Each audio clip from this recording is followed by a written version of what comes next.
High everyone, myself Moynu Monu. Welcome to my another blog. আজকে সারাদিন আমি কি করলাম এটাই আপনাদের সাথে শেয়ার করব। সো প্রথমেই আমি সকালে ঘুম থেকে উঠে একটু পড়ে নিলাম, একটু পড়াশোনা শেষ করে একটু চা খেয়ে নিলাম। চা খেয়ে আমি এর আগে কিছু আচার তৈরি করেছিলাম, ওগুলো রোদে শুকাতে দিয়েছিলাম। এখানে কয়েক ধরনেরই আচার রয়েছে। তারপর আমি আমার গাছগুলোকে একটু দেখছিলাম, গাছগুলোতে পানি দিতে হবে কিনা। দেখছি যে গাছগুলো খুব সুন্দর হয়েছে এবং কয়েকটা ফুল খুব সুন্দরভাবে ফুটে গেছে। সব গাছগুলো একদিনে আনায় সব ফুলগুলো একসাথেই ফুটেছে, কিন্তু আমার এই যে সাদা গোলাপ ফুলটা এটা ফোটেনি। আমি এর পাতাগুলো একটু সতেজ দেখে ভেবেছিলাম হয়তো এর ফুলটি ফুটতে পারে, আসলে না, এটি ফুটবে না। কি আর করার, আসলে ভেবেছি ডালটা কেটে দেব। তারপরে আজকে রোদে দিয়েছিলাম পদ্মের বীজ, এটা আমি অনলাইন থেকে অর্ডার করেছিলাম। আমি এই পদ্মের বীজগুলোর এত যত্ন করছি গাছগুলো বের হওয়ার জন্য, আসলে এরকম কেউ করে না। তারপরে এই যে একটু খিচুড়ি রান্না করে নিচ্ছিলাম অল্প করে, সবজি টবজি দিয়ে, কয়েক ধরনের সবজি দিয়ে। এটা আসলে আমার বাসায় একটা বাচ্চা আছে, ওই বাচ্চাটার জন্য করছিলাম। তা হালকা করে আমি পেঁয়াজটা ভেজে নিয়ে একটা মরিচ কেটে দিয়ে তার মধ্যে এই সবজিগুলো দিয়ে একটু ভেজে নিয়ে হালকা পানি দিয়ে সিদ্ধ করে নিয়েছিলাম। সিদ্ধ হয়ে গেলে এর মধ্যে চাল আর ডালটা যে ধুয়ে রেখেছিলাম ওটাকে দিয়ে খুব ভালোভাবে নাড়াচাড়া করে একটু পানি দিয়ে ঢেকে দিয়েছিলাম।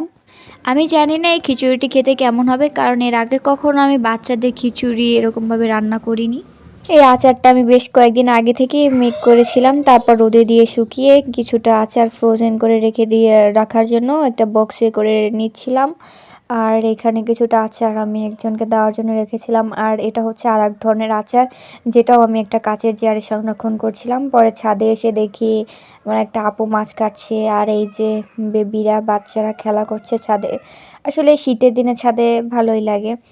তারপর বাসায় এসে দেখি আমাদের আর কি বাথরুমের একটা দরজা খুব শক্তভাবে ভিতর থেকে আটকে গেছে, যেটা আমরা খুলতে পারছি না। ওটা খোলার চেষ্টা করা হচ্ছিল কিন্তু খুলতে পারা যায়নি। তারপরে এই যে আমি খিচুড়িটা রান্না করেছিলাম ওটাকে নিয়ে আমি একটু বাবুকে খাওয়াইয়ে দেওয়ার চেষ্টা করছিলাম, কিন্তু বাবু একদম ঘাট যাচ্ছিল না, ভাবছিল কীরকম না কীরকম হয়েছে। বাবুকে আমি এক পর্যায়ে জোর করে একবার খাওয়াই, তারপরে বাবুর অনেক ভালো লাগে।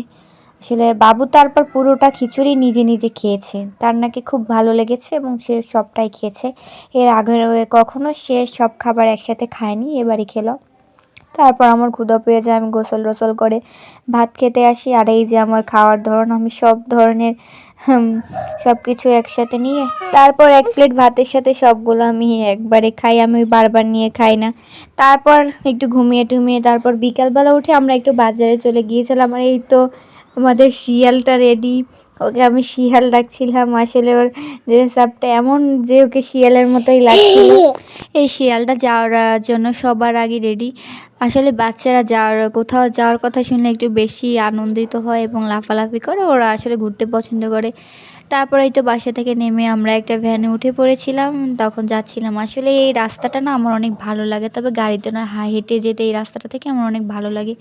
আর এই তো এখানে আমাদের শিয়ালটা এদিকে ওদিকে দেখছিল কোথাও মুরগি পায় কিনা, ধরে উনি খাবে।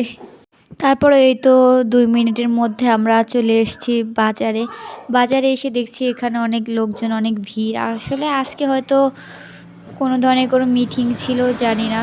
হঠাৎই আমরা এখানে কিছু মাছ দেখতে পাই অ্যাকোরিয়ামে ছাড়ার জন্য। মাছগুলো ওখানে বিভিন্ন কালারের মাছ রয়েছে, এগুলো দেখতে আসলে অনেক সুন্দর।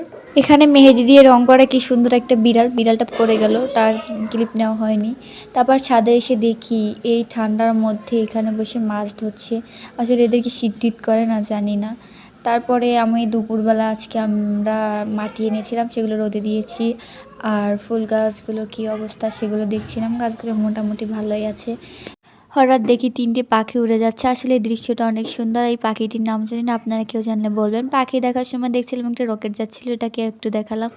তারপরে এই তো নুসাইফা এই জামাটা পরেছে নতুন, ওকে এটা একজন গিফট করেছে, সে অনেক খুশি। আর এই তো তারপর পড়ালেখা শুরু করে দিলাম।